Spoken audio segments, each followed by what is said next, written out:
I'm Scott Greenstone with the Broadside, and we're here with Dr. Middleton, the president of COCC, who is in his last year as president.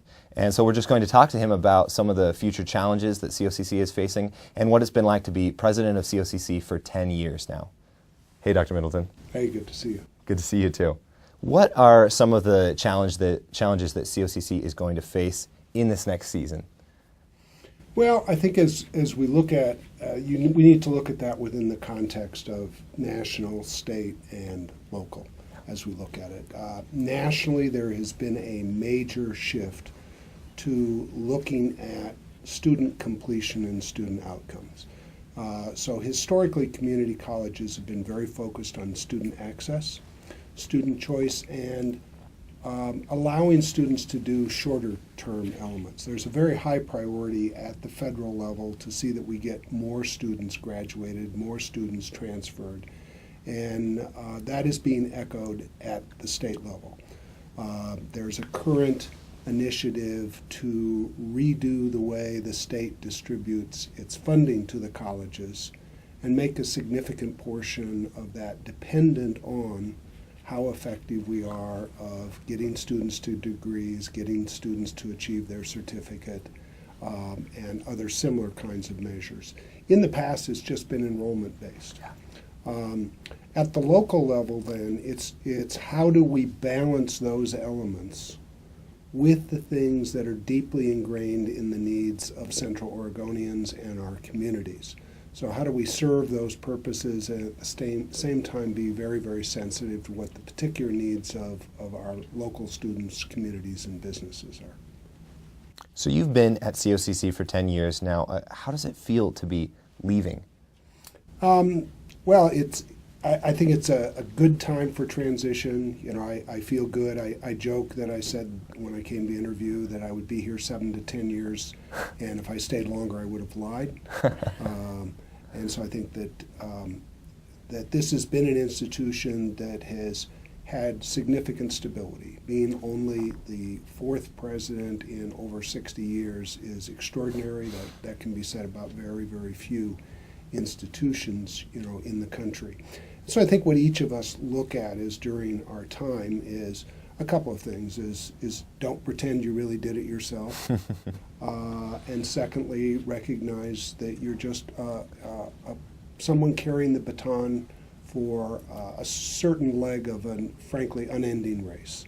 And so it's looking at, you know, my piece of that never-ending race.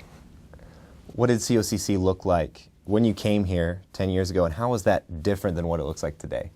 Well, I think there's a few key elements. Some of those are obvious as we look at facilities. You know, we've almost doubled the size of our facilities. The modernization, the technology that we have now is a significant shift from where we are. We more than doubled in size. We went from being a small institution to a mid-sized institution with all the complexities that come along, you know, with that.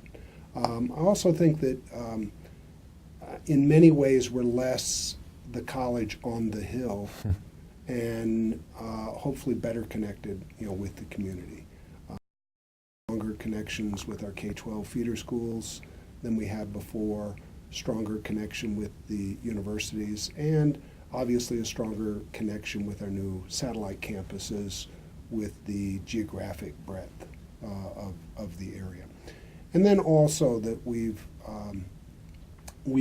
complemented, expanded, you know, the academic programs that we have, and so I think we've got a broader range of courses too as we work through. So what's one thing that you would want to see continue in COCC over this next presidency? Well, you know, one of the things the one thing I want to see is that there isn't one thing to focus on. I think it's important that what we really embrace is the comprehensiveness and interconnectedness of what we do, and we don't have one single thing that trumps, you know, anything. I think we can have elements that we can be proud of at particular times, and so it's easy for some people to say, well, you know, I should just reflect on buildings, and I think that's a mistake. You know, the buildings are just a vessel that hold the quality teaching and learning that goes on, inside them. And so I think what's important is that we continue to embrace the comprehensiveness of what we're doing and do many things rather than just one thing. Yeah, yeah. What would some of those many things be, in your opinion? Well, as I said, we did do a lot with facilities. We did the satellite campuses. Right. We did a number of the new academic programs, some of those in the healthcare fields. Clearly, culinary, was a distinctive move, not just because we created a real signature facility, but it was an example that we came together as a community and did our first major capital campaign. We raised $3 million in the community at the most challenging economic time, in 50 years in the country. And not only that, many people are less aware, we also established the first program endowment. So we have about $750,000 in a special fund from which we use the interest of that to support initiatives in culinary. What's really important about that is not that culinary is not the important thing. The important aspect is that we proved to ourselves that we could establish a beacon program. We could fund it in a creative way. And then the challenge and opportunity is to say, what can we do next in that kind of environment? But I think we proved to ourselves as a community, as an institution, we can make that kind of big leap forward and then challenge ourselves to look at what other areas, can we do that? Yeah. One of the things that it seems to me that is changing very much in this next season, I guess, this next presidency is OSU Cascades Expansion. And I wanted to ask you, what do you think that will look like for the next president in association with COCC? Yeah, some people, have said, we should be really threatened by that. I don't think that we should. I think if you look at, the great university cities in America, you look at Corvallis has Lynn Benton in their backyard. We look at U of O and they've got Lane Community College in their backyard. Where I did my my doctoral degree at University of Michigan, we have Washtenaw Community College in the backyard. So you've got healthy, vibrant, quality community colleges that are in the backyard of universities, particularly in the short and mid-range. I think there's a lot of benefit to COCC. The university will be starting with a fairly small number of programs where they're offering freshman and sophomore courses. Even in those fields, they're not going to have a huge number of courses that are being offered, or the course being offered as many times during the week. So you're not going to have 6 history courses offered at 12 different times just because of size of an institution. So what we'll see is a number of students who will come to the university who will still avail themselves of our courses because they fit their schedule. We continue to be 30% cheaper route to a bachelor's degree. That doesn't change. Many of the programs that we offer, particularly in the career and technical fields, the university does not offer that kind of programming. So we do aviation, and when we do aviation, it's pilot training. Anything that the university would be doing aeronautical engineering, just totally different, different students, different focus. I think it will enhance our ability to draw out of area students who will come to COCC, again, to save the 30% and then be able to stay in the region for all the great things we have in the area and continue on to their bachelor's degree.